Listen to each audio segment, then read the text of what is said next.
yung bang, ito bang pagkakaroon ng kidney stones can also be genetic?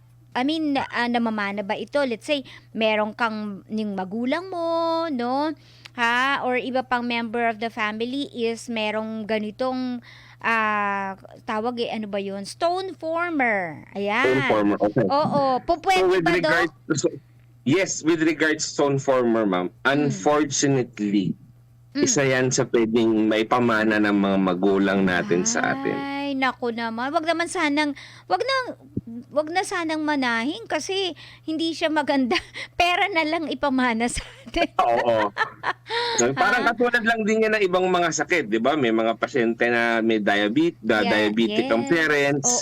Pwede Oo. niyang mamana yung pagkakaroon ng diabetes. Naku. Kasi meron silang insulin resistance. Ganon Mm. din pag merong history ng sakit sa bato ang mga kamag-anak mo, lalong-lalo na kung first degree, Opo. pwede ka rin magkaroon ng pwede ka Hmm. rin magkaroon ng kidney stones. Ngayon, Ayun. depende na lang kasi yun kung I will not bore you with yung mga pwedeng basically parang ang nangyayari kasi is yun nga, meron kang deficiency somewhere na pwedeng mag-cause na mas increased yung stone formation sa iyo. Kasi Oo. meron akong mga pasyente, ma'am, na kahit nabawa known stone former siya, naoperahan Mm. na or na shockwave na, natanggal na yung bato, Mm. inadvisean ko na siya na wag kumain ng mga bawal, malakas uminom ng malakas ng tubig. After 3 years, meron na naman ulit bato kahit Ah? anong iwas niya sa bato. Oh, Kasi stone talaga? former na and they have a Ah. strong family history. Okay. So, yung pala 'no, kahit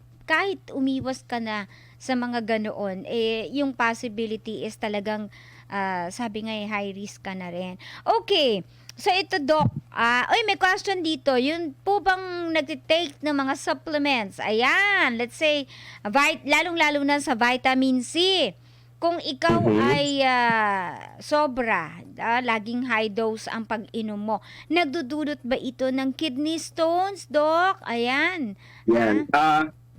Yun yung specific. Hindi lahat, baka kasi sabihin ng lahat, wala na mag-take ng vitamin C pag sinabi ko eh. So, Oo. just to clear it out, may risk of stone formation if you are taking high High dose dose. of Ayun. vitamin C. So, there's Technically a risk. kasi, yung katawan natin, ang kailangan lang na vitamin C sa katawan is around 90 milligrams per day.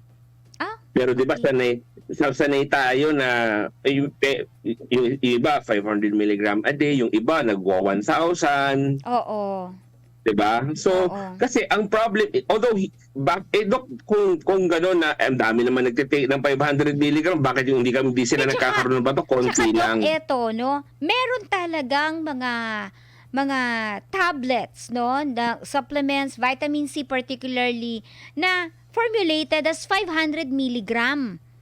Oh, Yun talaga yung oo. formulation niya, 500 talaga. Yes, Doc. But again, Oo. like I said, hindi kasi lahat, mayroon lang certain mga tao na ang nangyayari kasi kaya yung may mga taong nagkakaroon ng bato pag high dosage of vitamin C, sila yung mga tao na yung ang bine-breakdown nila pagkainom nila nung vitamins na vitamin C. Yes, Doc. Pag inom nila, bine-breakdown nila yung vitamin C into a certain compound, ang tinatawag natin na oxalate, which is part Yes. of Mm.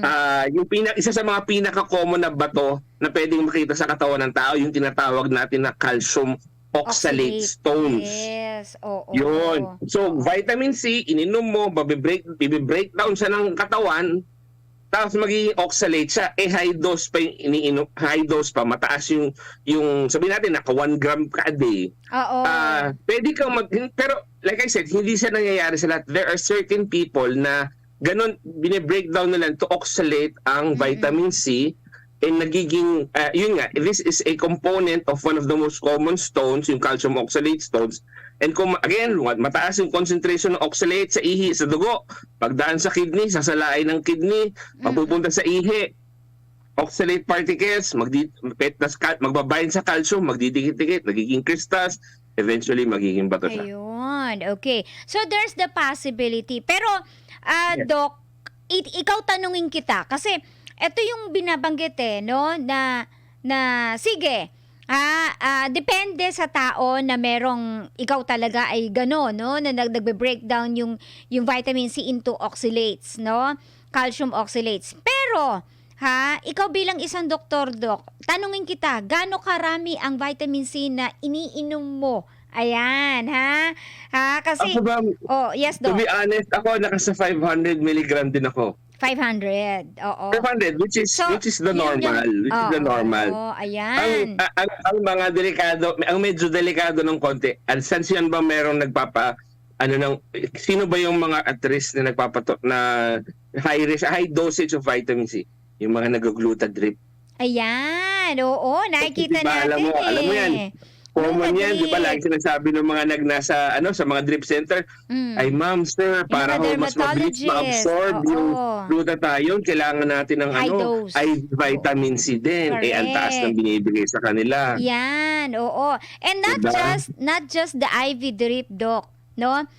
Sometimes they're advised to take supplements pa. Vitamin C pa, bukod yun pa pa. sa diba? IV.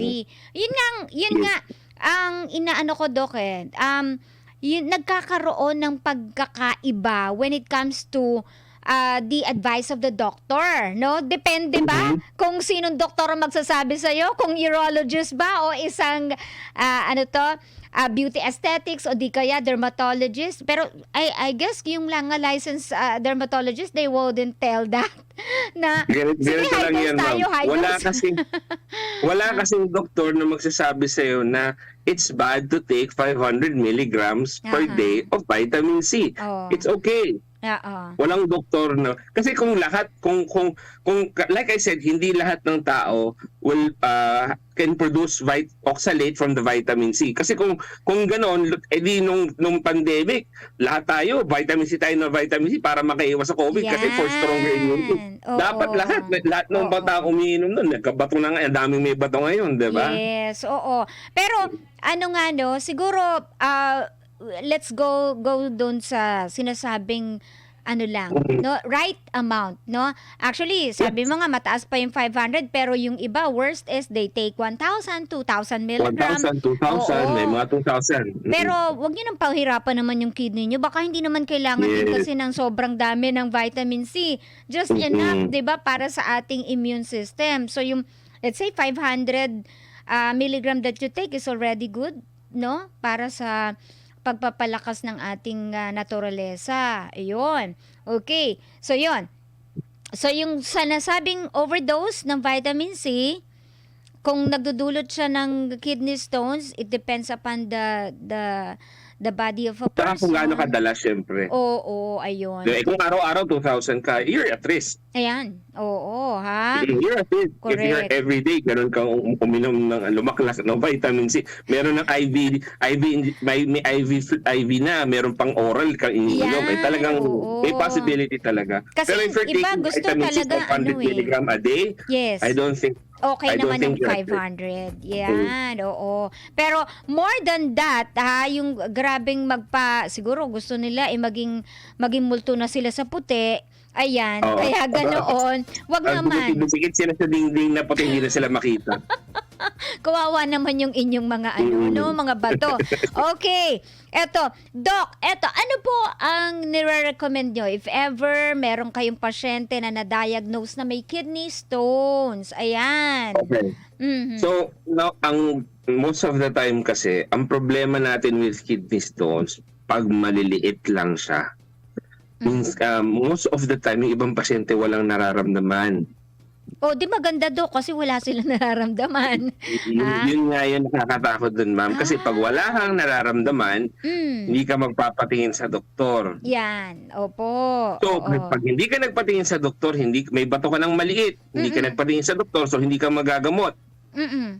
Pag palaki ng palaki yung bato. Ah. So, saka ka lang makakaramdam ng kirot pag masakit na yung bato, nakabara na. Oo. So, ako lagi, ang sinasabi ko sa mga patients ko, ang laging early detection pa rin ang pinaka-importante. ibig sabihin, makaramdam ka lang ng ngalay sa likod or Ayun. kahit kasi yung iba kasi ang problem din yung sa yung UTI, 'di ba? Alam natin yung UTI, 'di ba? Hapdi sa pag-ihi Yeah, oo po. or Hirap sa minsan may pag-ihi. bahid ng dugo yung ihi. Pero Mm. ang lagi ko sinasabi sa mga patients ko, makaramdam ka lang ng ngalay sa likod. Yung Oo. parang ang discomfort lang, yung Oo. parang hindi ka mapakali, pero hindi naman sa sobrang sakit, 'di ba? Oo. Yes po. Magpa-urinalysis ka lang kasi Yun.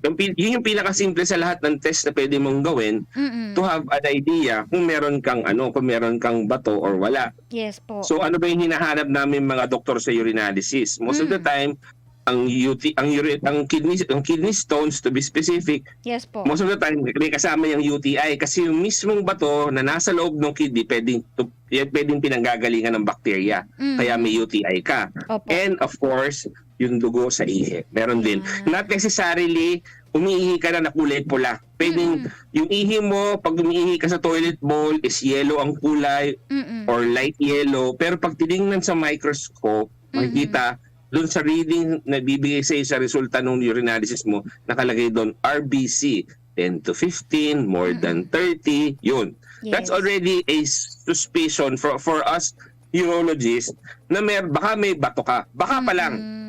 Oo. So, the next step that we are going to do, ako halimbawa, may simptomas ka, masakit yung tagiliran mo, nagpatingin ka sa doktor, pinayurinalysis ka, may dugo yung ihi. Opo. Tapos may history ka ng stone disease sa family, mahilig kang kumain ng maaalat, Oo. mahina kang uminom ng water, more on kape ka, more on soft drinks, alcohol. Opo. So, ang susunod na naming i-request dyan is diagnostic imaging. At dito napapasok yung ultrasound, kung gusto mo ng mas mahal, CT scan, para malaman natin kung meron bato, ilan yung batong yan, gaano kalaki, gaano katigas, kung nakabara na ba. Yun. Okay. Ayan so, yun yung mga simptomas. At least, mga kapartners natin may idea, no? Pag meron na ho kayo nararamdaman, ay ipatingin ka agad yan sa doktor, no? Okay. And speaking of the patingin, Doc, eto, in line with the project of the Philippine Urological Association, invite nyo naman ang mga kapartners natin dahil lalong-lalo na ang mga daddy natin, no? Na magse-celebrate ng Father's Day. Ayan. May activity ang PUA at kasama dyan ang pagpapakonsulta. Di po ba, Dr. Michael Mendoza? Yes, it's sa aming mga urologists, bukod sa kidney stones, bladder stones, at ureteral stones, isa sa mga pinaka-common na sakit na na-encounter namin mga urologists is about the prostate. Yan. So every year, usually tinataon namin during Father's Day of the year, we have National DRE Day. That's a whole day event wherein yung mga malalaking, most of the training institutions na ospital, malalaking ospital, and even some private hospitals, may mga urologists po na nandun simula umaga hanggang hapon. There will be a free consultation regarding your prostate. Yes. Tatanungin namin kayo ng mga simptomas ng paglaki, kung meron kayong mga simptomas ng paglaki ng prostate. And at the same time, gagawin kaya nga sa National DRE Day, magdi-digital rectal exam po kami. Yeah. Actually, yun isa sa mga dahilan kaya ibang mga pasyente ayaw pumunta kasi ayaw nilang masundot ang butas ng kanilang puwet.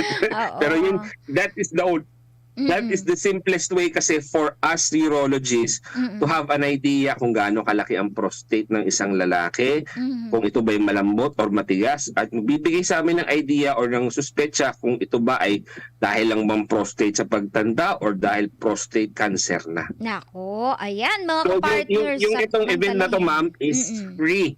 Yan. Walang bayad. Sa mga hospitals na merong that will have an activity for that day, which is I think June 22. For this year it's June 22. Punta po kayo sa nearest hospital nyo, tanong nyo kung meron pong DRE activity on Saturday, June 22. Yung sa page po ng Tayo Naman, 'di ba, no? Nakalagay Yes, diyan ang Tayo mga Naman, ma'am. hospitals. Yun. Yes.